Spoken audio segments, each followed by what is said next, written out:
Good morning, students. Let us continue with the discussion of the topic nervous system. In your online class, I had already started with the chapter and we had completed neuron and what are the different types of nervous system. That means the nervous system is divided into three parts: CNS, central nervous system; PNS, peripheral nervous system; and ANS, autonomic nervous system. Now, first we shall discuss about the central nervous system. It consists of the brain and the spinal cord. That you have to mark it. That is important. Next, what is it? The brain is protected by a part of a skull called the cranium or the brain box. Clear? Other name of cranium is brain box. This also you should remember. That is, the brain is protected inside a part of the skull called cranium. Then it is covered by three membrane called meninges. When you go to higher classes, you will know the name: pia mater, arachnoid matter, and dura mater. But for your class, you have to remember only meninges. And in between the meninges, there is a fluid called cerebrospinal fluid, also known as CSF. Full form: cerebrospinal fluid. What is the function of cerebrospinal fluid? What is it? It is the fluid present in between the membrane of the covering of the brain called meninges to protect the brain from external injury and shocks. Suppose you are asked in tabular form, what are the different parts of the brain, or you have to write brain is divided into forebrain, midbrain and hindbrain. Forebrain, this is the most important part of the brain. It is made up of cerebrum, hypothalamus and olfactory lobes. You have the midbrain and hindbrain consisting of pons varolii, cerebellum and medulla oblongata. Children, you will be asked the labeling. You may be asked the labeling of the brain, but not to draw it. So remember the labeling. You can see the forebrain here: cerebrum, thalamus, hypothalamus. Got it? Pituitary gland. All this location you have to remember. Now come to the cell body of the neurons. The cell body is made up of grey matter and the nerve fibers constitute the white matter of brain. Forebrain, let us come to the cerebrum.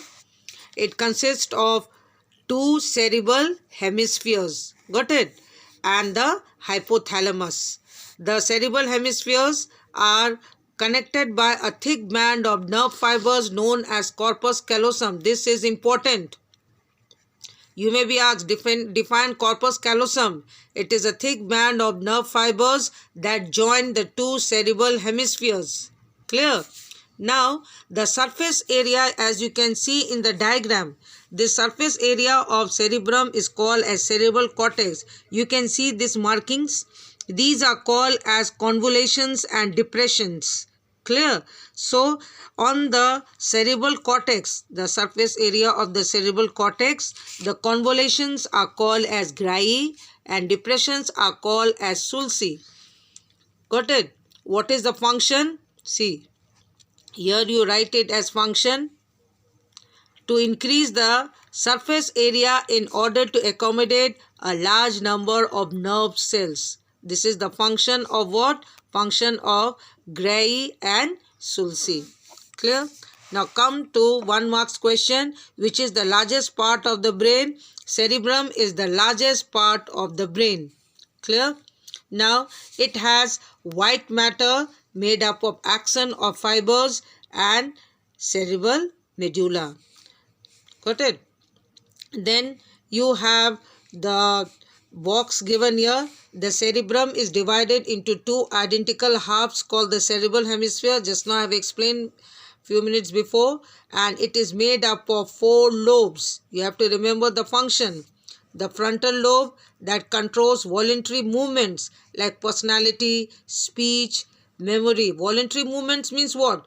Like walking, you're running, that the work that is under our will, all those activities are controlled by frontal lobe. Beside that, it also controls memory, speech and personality. The parietal lobe that is involved with, that is, what is the function? To control sensory information. Got it? What will you write? No need to write the whole line. You simply say the parietal lobe of the cerebrum controls sensory information like heat, cold, pain, touch and body position in space. That means when you touch an object, whether you if it when you touch the ice, you find it is very cold, or boil water, it is very hot. So in that case, all these sensation that is controlled by parietal lobe. Then you have the occipital lobe that controls our sense of vision. Temporal lobe that controls sense of hearing. Clear? So these all comes into by 1 marks question. Now come to hypothalamus part of the cerebrum. It is where it is located. This is location below the front part of the cerebrum, or you can simply say floor of the forebrain. Instead of writing this hypothalamus location, if you are asked, you simply write floor of the forebrain. Now come to the function of hypothalamus. Maintains body steady state and controls a sensation of thirst, hunger, body temperature, water balance and blood pressure, controls reproductive behavior, reflex action, and controls, that is, links the nervous system to the endocrine system. Got it? Then functions of cerebrospinal fluid. First function, it maintains a constant pressure in and around the brain, exchange nutrients and waste products between nervous tissue and blood, protects the brain against shock and mechanical injury. Olfactory, that is present at the anterior end of the cerebrum. What is the function? It controls or provides the sensation of smell. This is the general functions of forebrain. If you are asked, controls the voluntary muscles, internal organs, mental activities, and seat of consciousness, and controls speech and intelligent thoughts. It has centers for perceiving pain, touch, and temperature. Now come to midbrain, the middle part of the brain. What is its main function? It links forebrain to the hindbrain and fine-tuning of muscle movement. It is also associated with vision, hearing, motor control, sleep, and temperature regulation. The upper part of the midbrain contains 4 rounded projections which control visual, means the sight, reflex, and auditory reflex centers. Hindbrain, again this table may be asked for cerebrum, pons varii, and medulla oblongata. It is also called as little brain. Got it? Cerebrum. After cerebrum, cerebellum is the next largest part of the brain. It contains center for posture and balance of the body, controls the voluntary activities, and it receives information from the spinal cord and other parts of the brain and regulates it. Got it? You can simply, instead of writing this whole point, you can simply say that cerebellum controls muscular activities such as posture, balance, and speech. Come to pons. It is a part of the hindbrain. It acts as a connection. Bridge means connection between cerebrum and cerebellum. And what are the other function? You have to remember the name of the nerve. Got it? Trigeminal nerve. It is responsible for feelings on the face. That's all. So the muscles which are involved for biting, chewing, and swallowing, that is triggered or controlled by the trigeminal nerve. Then you have the abducens nerve, allows the eyes to look from side to side. Facial nerve controls the facial expression. Vestibulocochlear nerve, sound to move from the ear to the brain. Clear? Now, pons varii also forms the part of the brain stem. Brain stem means lower portion. Got it? It controls the respiratory breathing rate, and it is also associated with the control of sleep cycle, sleep and awake. Medulla oblongata, The main function is breathing, regulate breathing, heartbeat, diameter of blood vessels, salivation, etc. Both sensory and motor nerves from the brain and midbrain travel through the medulla oblongata. Now come to thalamus. It is a structure in the middle of the brain between cerebral cortex and the midbrain. Got it? What is the function? To process information to and from the spinal cord and the cerebellum. See children, this becomes too much for you. Remember the different types of the nerves and remember this table. Got it? All the functions are here. All the functions are here. See, forebrain, cerebellum, thalamus, hypothalamus, olfactory lobes, pituitary gland. So this whole thing is forebrain. Then midbrain and hindbrain, medulla oblongata, pons and cerebellum. So if you remember this table, the whole thing is covered. Only the names of the nerves you have to see. This you have to remember. Got it? So this table is important. Just remember the table. You can that is by going through this table, at least all the different parts of the brain are covered. Got it? You don't have to go through all the other things, but yes, points like cranium, corpus callosum, then you have meninges, function of cerebrospinal fluid, and the nerves that you have to remember from inside the book. Here also figure the diagram, you remember the labeling, only labeling. Clear? Now come to spinal cord. Spinal cord, it extends downwards from the medulla of the brain and runs the length of the back inside the vertebral column. Got it?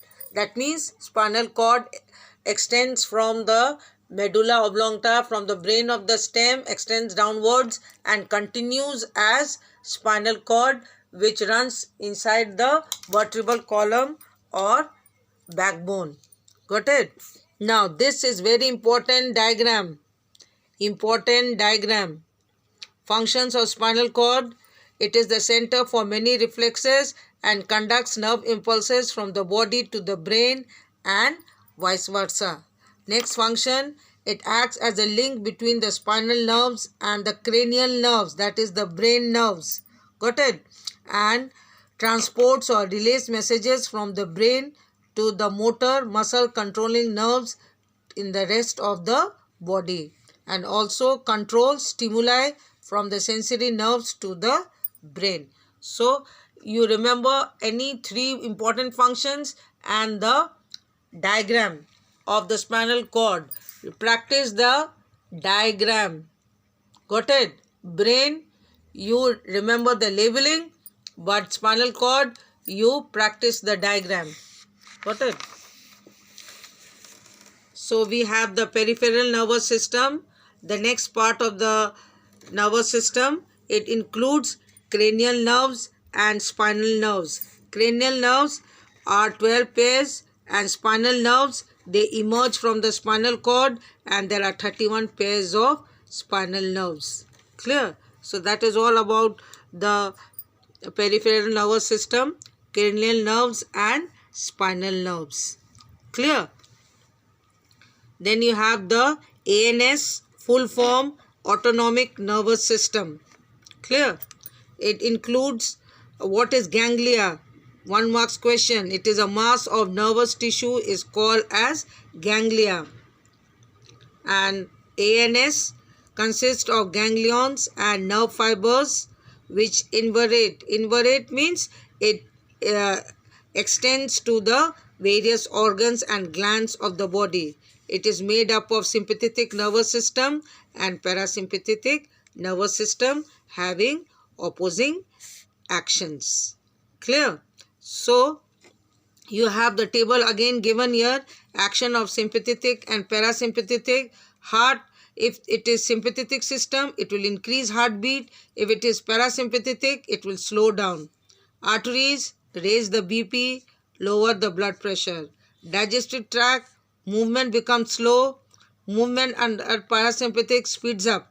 Sweat glands decreases, increases the activity. That means more and more sweat are released. Muscles of irises dilates, that is expands, and here pupil constricts pupil. Pupil means what? That is the opening through which light enters the eye. Got it? Now here the differences are given. Learn it. Sympathetic and parasympathetic. Got it? So that is all for today's session. We'll continue with the chapter in the next class, in the next online class, and whatever doubts you have, you go through it.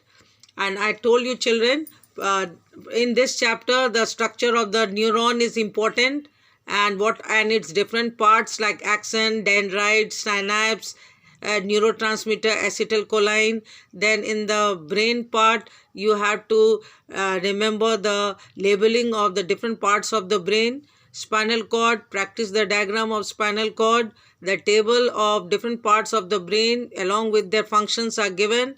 Learn that. Different, where the nerves, trigeminal nerve, all that, where does it carry the impulse, that you have to remember.